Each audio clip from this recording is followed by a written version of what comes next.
Hello guys! Welcome back to my channel. At kung bago ka sa channel na to, I'm Za and this is Za Canada.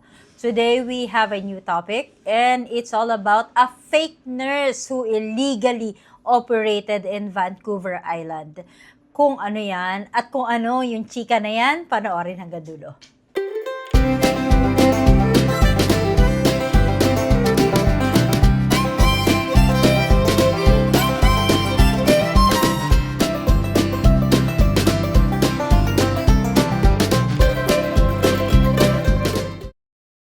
Well, thank you so much nga pala sa mga nag-subscribe sa akin lately at kung hindi pa mag-subscribe na kayo. And in my channel, we talk about immigration updates and life of Filipinos here in Canada. Going back to this issue, we have a fake Filipino nurse. Nakakahiya. Na naman, Pilipino na naman ang involved sa kababalaghan na ito, na yung tipong mga pangit na ugali, dinadala pa sa bansa na Canada. So sana, iwan nyo yan. Kung gusto nyo mag-immigrate dito sa Canada, you start something new, or you start something better, and you start something good and honest. Going back to this person, her name is Charibel Talawe. She recently pled guilty to a fraud and impersonation after pretending to be a nurse in Vancouver Island. Malapit lang yung Vancouver Island dito. Isang ferry lang. Isang ferry which will take around 50 minutes to an hour. So malapit lang. Pero siguro ang bayad dyan sa ferry from Vancouver, kung magagaling ka dito sa Vancouver,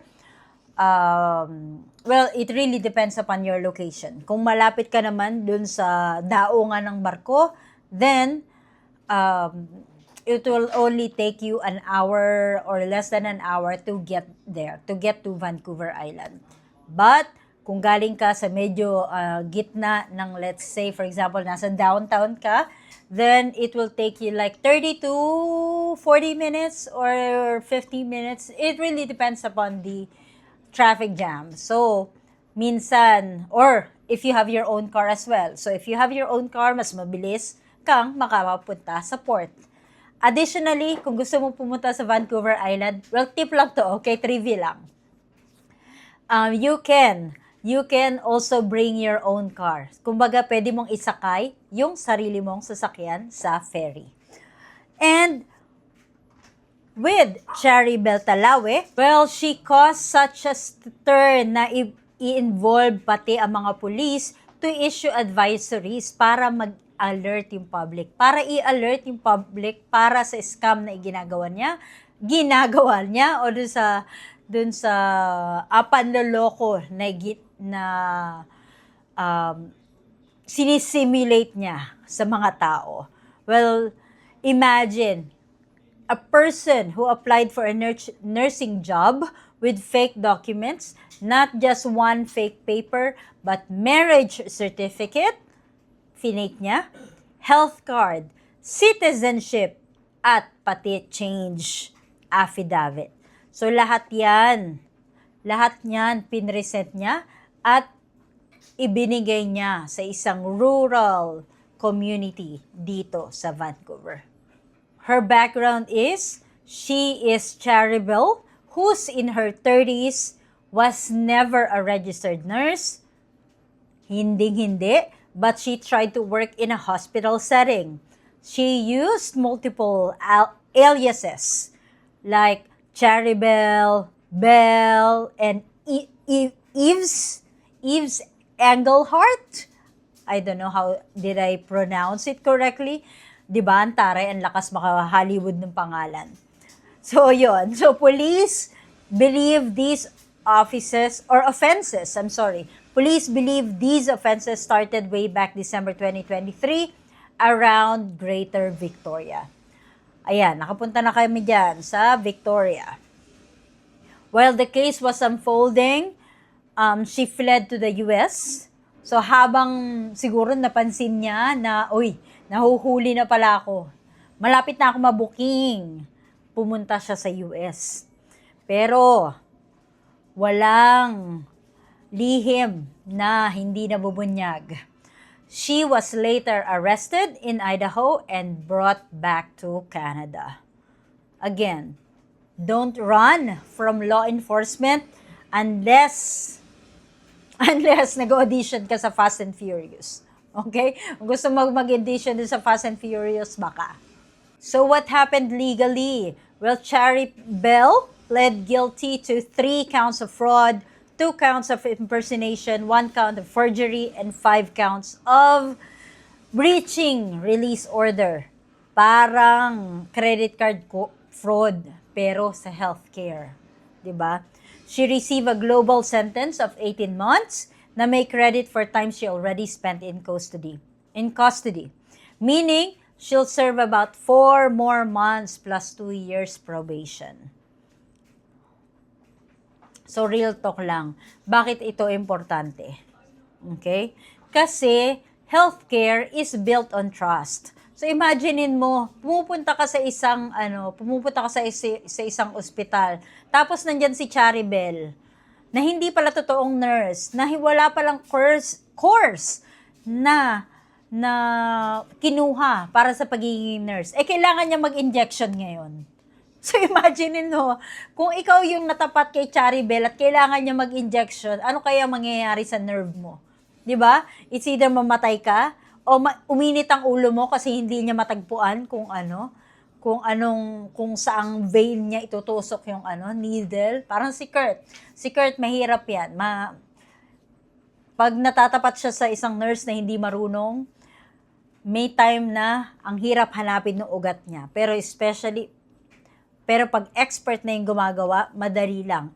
Paano kung kay Chari Bell si Kurt napunta?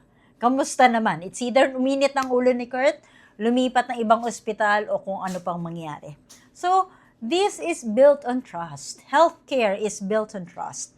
Patients expect nurses to be qualified professionals. When someone masquerades as one, that trust gets broken. So, kung isa ka sa mga tao na biktima ni Chari Bell, o isa ka sa mga pasyente na nabiktima niya, na inaakala mong nurse siya, the next time that you go to the hospital, then you will doubt. Magtataka ka na or mag-a-ask ka ng questions na sa sarili mo na qualified ba talaga yung tumitingin sa akin? 'Di ba? Magkakaroon ka na ng doubt na paano nakalusot to mga bagay-bagay nito. Well, here's the takeaway. Always verify the credentials that you are presenting to Canada. Mag-ingat, okay?